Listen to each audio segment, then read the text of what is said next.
Olá, sejam bem-vindos a mais um programa Grandes Julgamentos. Hoje vamos falar sobre a validade de testemunhas como prova para comprovação de atos ilícitos em eleições. O julgamento de hoje é do Tribunal Superior Eleitoral, onde os ministros da Corte discutiram sobre o recurso especial eleitoral 721-28 de 2016, que teve origem na cidade de Meridiano, interior de São Paulo, e a ação cautelar 0-604-115-16 de 2017.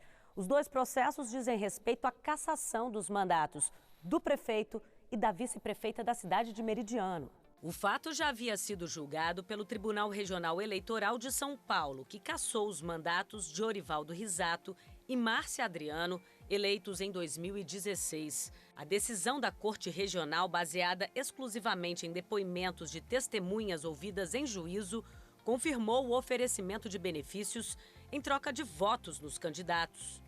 Diante da decisão do TRE de São Paulo, o prefeito e a vice-prefeita recorreram ao TSE para contestar as cassações de seus diplomas. O advogado dos recorrentes enfatizou em sua sustentação que no processo não há nenhuma outra prova além da prova testemunhal. Sustenta que não houve a participação do candidato e de sua vice nos atos ilícitos e que estes atos foram praticados por terceiros. Esse é um caso de captação ilícita de sufrágio, alegação de captação ilícita de sufrágio no município de Meridiano, São Paulo. O acórdão do TRE de São Paulo revisou a sentença de primeiro grau que julgou improcedente os fatos alegados, inclusive com orientação do parecer do Ministério Público local, porque, segundo o magistrado, escorado no parecer do Ministério Público, a prova colhida em audiência seria uma prova insegura, disse o juiz. A inicial, senhora presidente, trouxe inúmeras gravações, vídeos, que foram todos descartados já desde a sentença, como manteve o acórdão do TRE de São Paulo.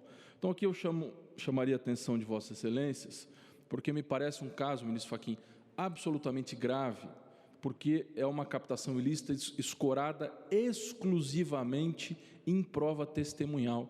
Não há nenhuma outra prova reconhecida pelo acórdão do TRE de São Paulo e também onde se reconhece textualmente no acórdão que não houve a participação do candidato a prefeito e de sua vice nos atos reputados ilícitos.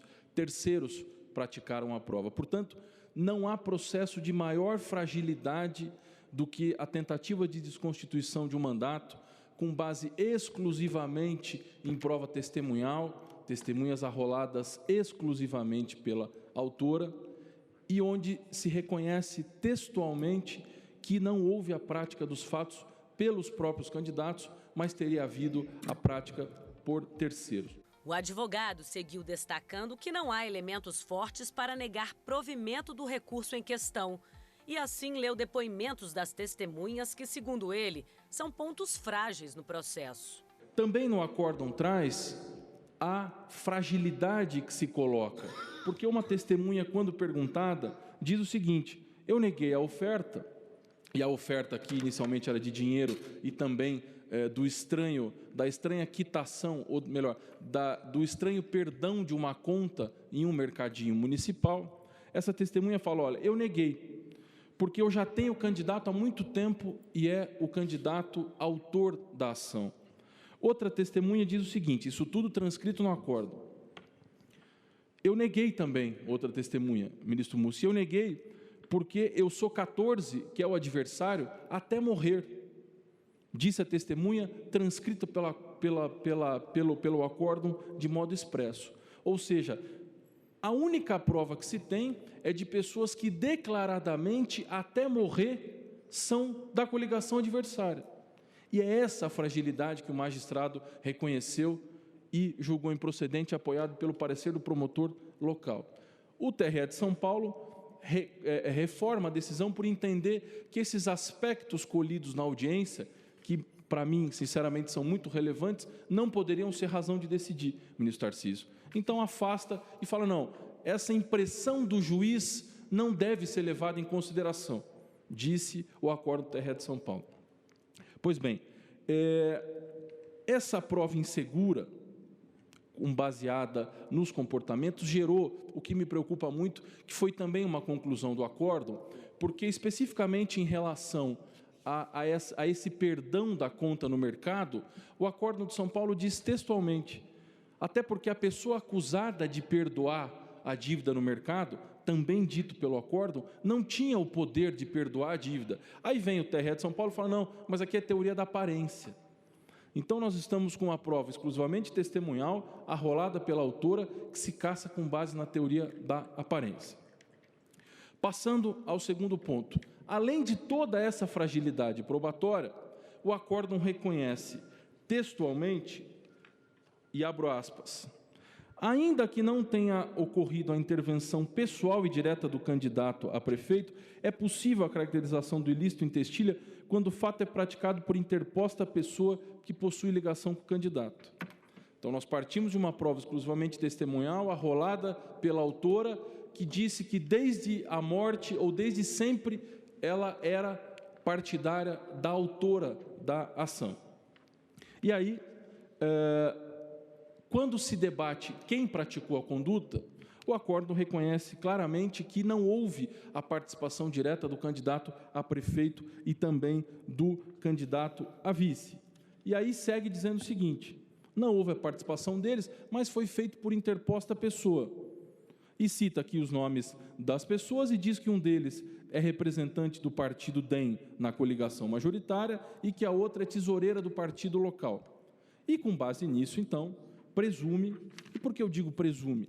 Porque não há rigorosamente nenhuma prova, o ministro Admar, relator, poderá me corrigir, rigorosamente nenhuma prova de que houve autorização, de que essas pessoas tinham participação na campanha. Uma coisa é ser representante lá formalmente no papel, a outra é ser tesoureiro de uma comissão provisória no município que não tem sede. Em nome do Ministério Público Eleitoral, o vice-procurador-geral eleitoral Humberto Jaques de Medeiros defendeu que um conjunto de provas testemunhais é suficiente como prova. A posição do órgão foi de manter o julgado proferido pelo Tribunal Regional Eleitoral, que decidiu pela cassação dos mandatos dos recorrentes.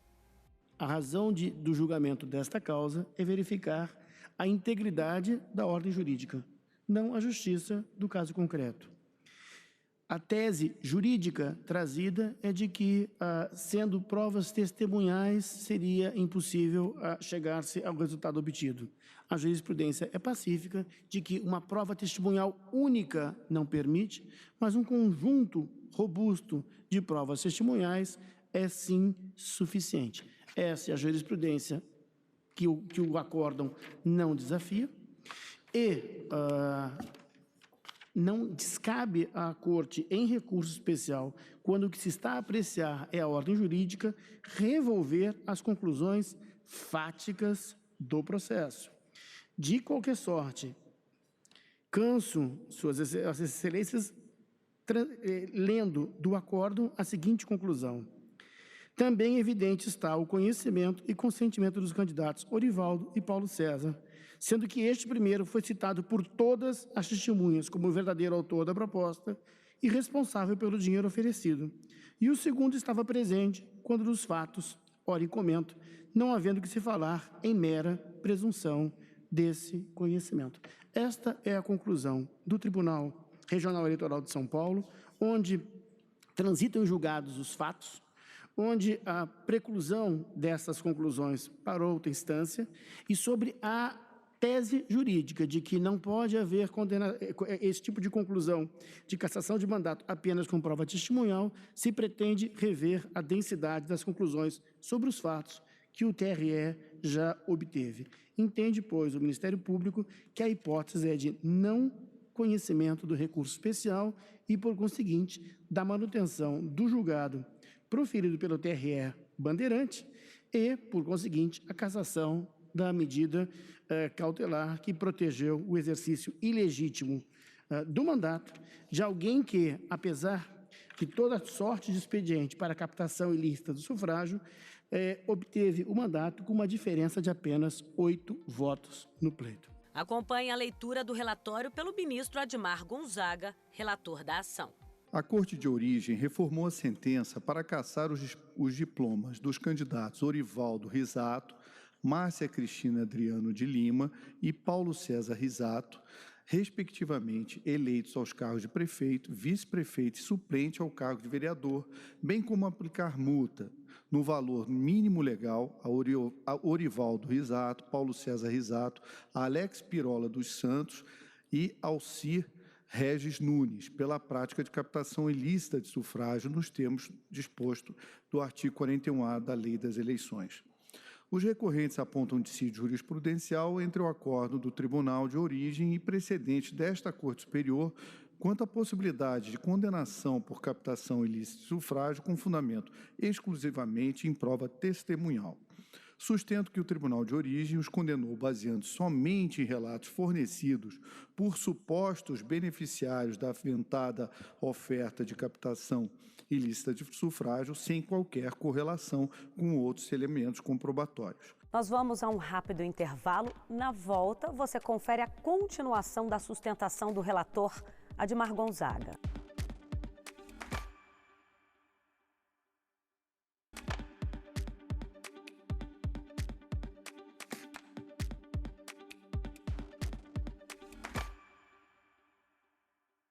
Estamos de volta com o programa Grandes Julgamentos. Hoje você acompanha a discussão do Tribunal Superior Eleitoral sobre a validade de provas testemunhais na comprovação de compra de votos. O ministro Admar Gonzaga, relator da ação, após o início da sustentação, seguiu com a leitura de trechos do acórdão do Tribunal Regional Eleitoral de São Paulo. Em primeiro lugar, o acórdão do TRE fala sobre duas mídias que foram acostadas, mas a primeira ele afasta porque não foi sob o crivo do contraditório, trata-se de gravação caseira, e que a segunda estaria imprestável para fins de se verificar com os interlocutores com segurança, né?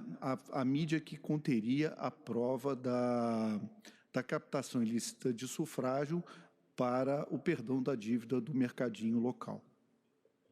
Mas, em seguida, ele traz o seguinte, o acórdão.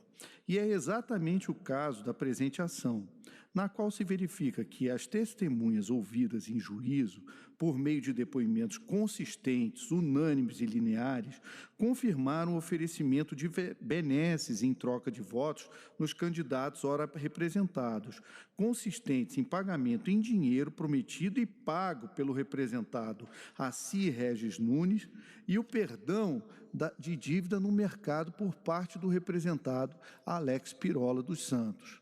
A testemunha Osmarina Francisco de Brito, em seu depoimento, diz que estava sentada em frente à casa de Josefa, junto com Valdomiro, seu vizinho, e Josefa, sua tia e também vizinha, quando o representado Alcir chegou e chamou Josefa para conversar dentro da casa dela, ficando sabendo depois pela própria Josefa que Alcir teria prometido pagar R$1.000 para que votasse em Orivaldo, o Val, que, após, Alcir também a chamou para conversar na casa da depoente, mesmo momento que Alcir disse: estou trabalhando para o Val, e você votar no Val, eu te dou 1.000 conto. Depois da segunda-feira, que ele ganhar. Informou que a Valdomiro também teria sido prometido R$900 e a Neno, outro vizinho, a quantia de R$1.500. O ministro Admar seguiu falando sobre as provas testemunhais. Ele destacou que os depoimentos das testemunhas foram consistentes, uníssonos e detalhados. No que tange à prova que deu suporte à condenação, embora exclusivamente testemunhal, não se figura singular, única ou isolada. Com efeito, segundo o Tribunal Regional Eleitoral de São Paulo, somerando na análise das provas, as testemunhas ouvidas em juízo, aqui entre aspas, por meio de depoimentos consistentes, unânimes e lineares, confirmaram o oferecimento de benesse em troca de votos nos candidatos ora representados, consistente em pagamentos em dinheiro prometido e pago pelos representados Alcir Regis Nunes e perdão de dívida no mercado por parte do representado Alex Pirola dos Santos. E aqui em seguida eu trago novamente o depoimento de Osmarina, mais adiante o depoimento da testemunha Josefa, depois de Maria Aparecida, e passo à folha 17. No mais, a Corte Regional Eleitoral, além de considerar uníssonos e concordantes os 3 depoimentos, destacou que os testemunhos de Josefa e Osmarina eram detalhados, com dados referentes à ordem cronológica dos fatos, ao local em que estavam quando a CIR chegou, à forma de abordagem, aos valores, não só a elas prometidos e pagos, apenas uma, mas também aqueles que seriam pagos a Valdomiro, Neno e Santo Paraguaio, e ao local e ao momento que seria pago. Conquanto se faça referência à motivação supostamente espúria de uma das testemunhas, que só teria informado o fato à autoridade após não ter recebido a soma de dinheiro prometido, não há nenhuma referência no aresto regional de que essas testemunhas tenham sido contraditadas ou que teriam relação com grupos políticos adversários. Com relação ao segundo fato, proposta de perdão de dívida em mercado em troca de voto, o TRE considerou que as 2 testemunhas em juízo, independentes entre si, narraram versões consistentes, coerentes e ricas. Por essas razões, voto no sentido de negar provimento ao recurso especial interposto por Ivaldo Risato e Maria Cristina Adriano de Lima. Ademais, julgo improcedente a ação cautelar 0604-115-16, proposta por Orivaldo Risato e Maria Cristina Adriano de Lima, tornando insubsistente a liminar concedida. E, na linha da jurisprudência da Corte, voto no sentido de determinar a comunicação da decisão ao TRE, assim que publicar o acórdão desta Corte. No próximo bloco, você confere o desfecho desse julgamento com os votos dos ministros Tarcísio Vieira, Luiz Roberto Barroso, Edson Fachin, Jorge Mussi, Og Fernandes e Rosa Weber.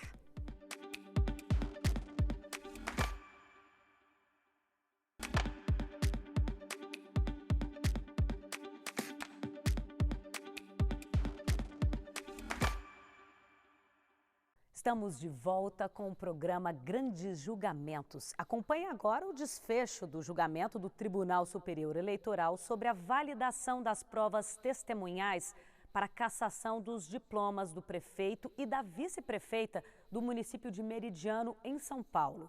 Os 2, eleitos em 2016, foram acusados de comprar votos. O ministro Tarcísio Vieira acompanhou o relator. Ele citou alguns registros do acórdão recorrido, julgados por ele como inadequados. Nesse caso específico, da leitura que fiz do acórdão atacado pelo especial, me parece que em debate a velha dicotomia entre reexame de provas, que me parece existir na hipótese, e violação à norma sobre direito probatório que não está demonstrado no recurso especial. Sua Excelência, o ministro Admar fez um adequado exame da inexistência no ordenamento pátrio do chamado tabelamento de provas, que existia no CPC anterior a 73, onde a prova testemunhal era chamada pejorativamente até de prostituta das provas, em contrariedade à confissão, que seria a rainha das provas, para dizer que, nesse caso específico, muito embora a condenação tenha sido forrada em provas meramente testemunhais, o acórdão registra, em bom português, por exemplo, que os testemunhos supracitados, isso porque constata-se que o depoimento de Maria contém detalhes minuciosos, como, por exemplo, relação ao local exato da abordagem, as pessoas que acompanhavam o representado a CIR e até mesmo as palavras por ditas, mantendo sempre uníssono e consistente, mesmo com questionamentos diretos e incisivos. Em outra passagem, o acórdão registra que verifica-se que o mesmo fato foi afirmado por 2 pessoas completamente distintas entre si, trazendo os mesmos detalhes, principalmente no que tange à forma de abordagem dos representados. Então, me parece inadequado, em sede de recurso especial eleitoral, revisitar tais fatos como registrados pelo acórdão recorrido, e, com base nessas rápidas considerações, eu me animo a acompanhar o eminente relator. O ministro do STF e do TSE, Luiz Roberto Barroso, também seguiu o relator. Para ele, no processo, há elementos suficientes para demonstrar o conhecimento dos acusados quanto à compra de votos. Presidente, também eu estou acompanhando o relator pelos fundamentos que expôs e penso, como ele, no tocante ao conjunto probatório, que há elementos suficientes para demonstrar, ao menos, a ciência dos recorrentes quanto ao perdão da dívida de eleitores. Com o relator. Para Edson Fachin, ministro do STF e TSE, a solução dada pelo ministro Admar Gonzaga vai ao encontro de sua conclusão. Da análise que fiz, entendo que o eminente ministro relator se desincumbiu com um zelo exemplar no exame desses dois horizontes, filiando-se a precedentes firmados por esse tribunal ao estabelecer um conjunto de requisitos em relação à produção de prova oral, portanto, indo em alguma medida, mas não até o ponto da sustentação que o ilustre advogado fez da tribuna, vale dizer, tendo a cautela para aplicar nessa matéria a possibilidade da prova exclusivamente oral e, ao mesmo tempo, para dar consistência a esse primeiro horizonte que arrostou, examinou, tal como, aliás, fez o acórdão recorrido, o conjunto dos depoimentos, sua consistência, coerência e interdependência. Portanto, a solução que Sua Excelência traz também vai ao encontro da percepção a que cheguei, por isso acompanho o eminente relator, senhor presidente. Também acompanhando o relator, o ministro Jorge Mussi segue com voto pelo desprovimento do recurso especial.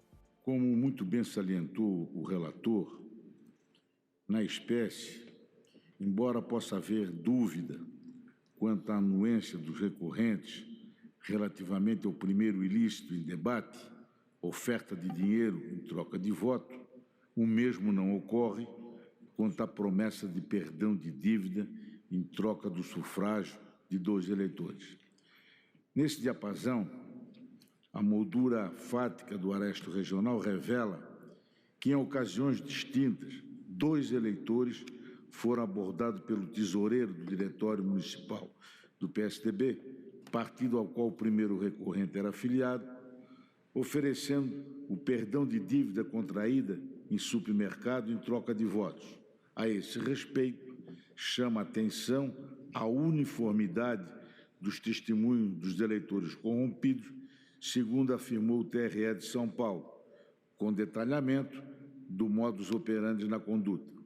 Ressalto que concluir de modo diverso demandaria reexame de fatos e prova, providência inviável em sede extraordinária, mormente porque o inteiro teor dos aludidos depoimentos não foram transcritos pelo TRE de São Paulo.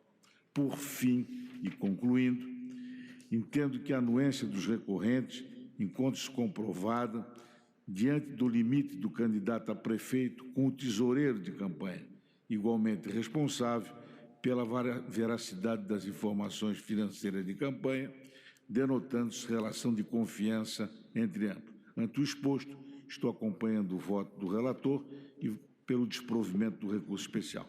Em um voto breve, o ministro Og Fernandes também seguiu o relator.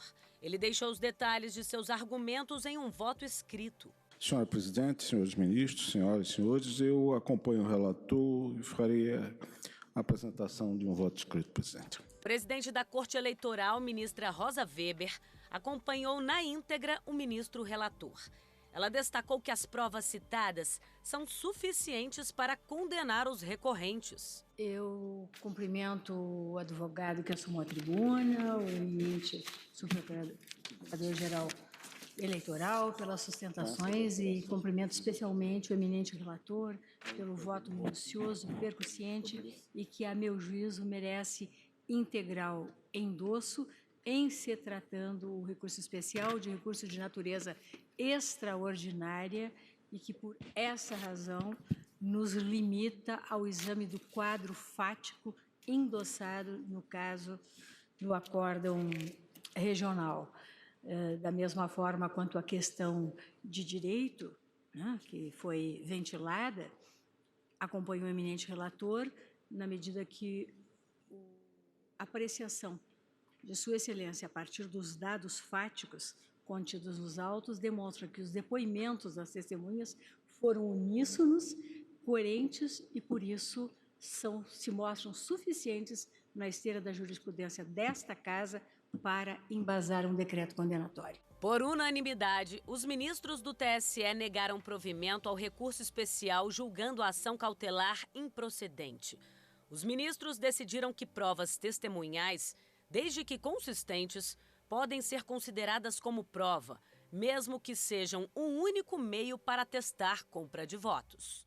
E assim a gente encerra mais um programa Grandes Julgamentos. Você também pode assistir a nossa programação na internet, no site da TV Justiça ou no nosso canal no YouTube.